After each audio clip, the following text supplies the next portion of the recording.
let's recap on bias versus headroom. So we have a B plus here.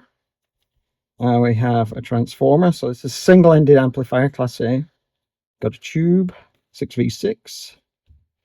We've got our bias. So that's the resistor that controls the current flow going through here. I. The current is the same here as it is here, so they're both called I.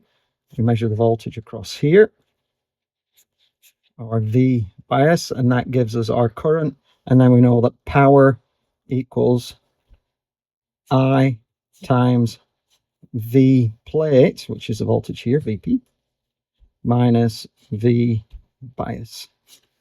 And that should be in the range of something like 11.5 to 14 watts. Now, 14 watts is maximum plate dissipation. So when we measured this in the last video, it came in at 15 watts. So with this being 470 ohms, this thing's running a little hot for the power supply we have here in San Francisco. So we're going to roll back this resistor, not roll back this, we're going to increase this resistor's value in 100 ohm increments. So it's going to be 470, 570, 670, and we're going to look at the bias, and we'll probably not the bias, we're going to look at the plate dissipation, and we're going to go between somewhere like 88% to over 100% of the plate dissipation. So I'm going to look at headroom. So we're going to measure on the oscilloscope, you know, with this one, put a sine wave in like this of a reasonable voltage, and we won't see any clipping. But if we roll this back to something like 85% of maximum dissipation, i.e. make this resistor value high, then we're going to end up with something like this.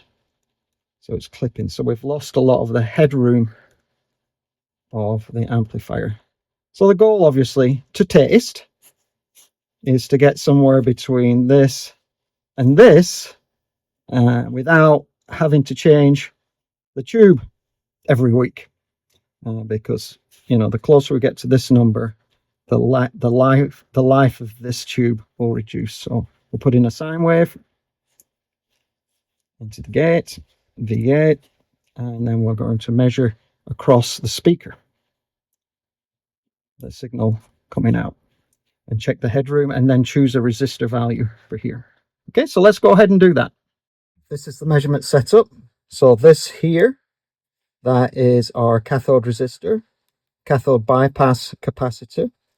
I've got the leg of this resistor connected to ground with this white cable. So this is ground here, and we're going to measure voltage here. So the idea is that today with 470, from the previous video that we did, we measured a plate dissipation of 15 watts, which is extremely hot.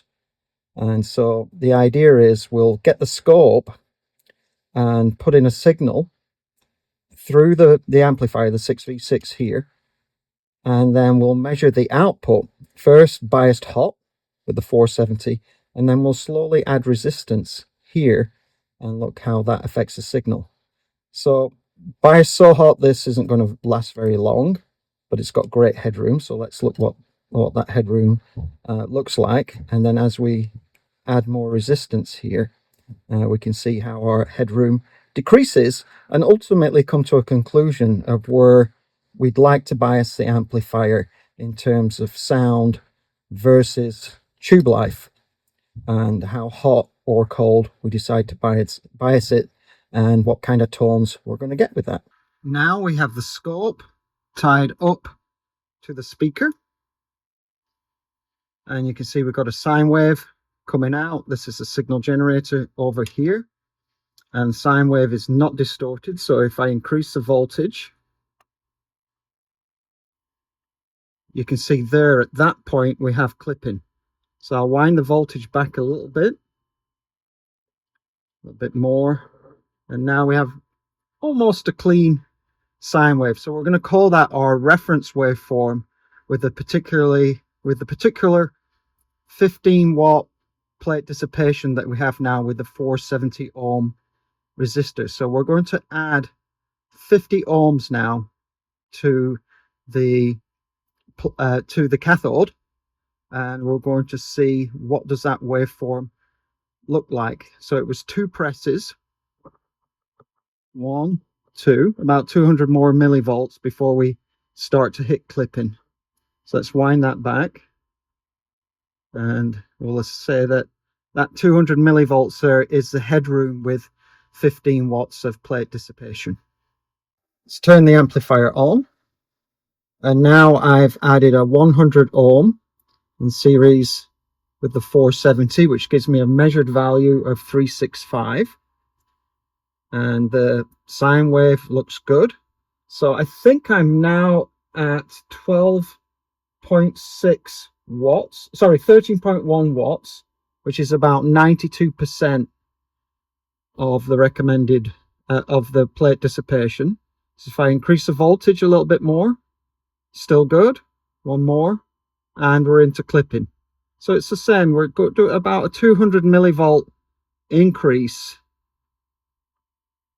pushes us into clipping. So I think that's pretty good. So 100 ohms is a good value. It helps me maintain the headroom, or should I say 565 ohms in total allows me to have a reasonably decent headroom. So let's add another 100 ohms and see what happens. So now I've added another 100 ohm resistor here.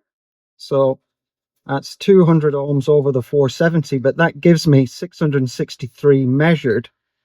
And then I go through the calculations and I get a plate dissipation of 11.9 watts, which equates to about 85% of the recommended or the maximum plate dissipation. So if I switch this on now, let the amplifier warm up. Now you can see the tone come through. Okay, so our reference, we're still good. It still looks like a reasonably undistorted sine wave, but let me increment it by 0.1 of a volt or 100 millivolts. Now we've gone straight into clipping. So we've effectively cooled down the bias. Tube will last longer, but this preamp stage is going to clip much harder. So this was where we had here, where we have clipping now. This was a clean signal earlier, and this was our reference. So we've effectively reduced the bias. Sorry, we've reduced the headroom of the amplifier with the bias resistor set at 663. So I think I'll go with a 565. That's running at about 82%. Let's switch this signal off.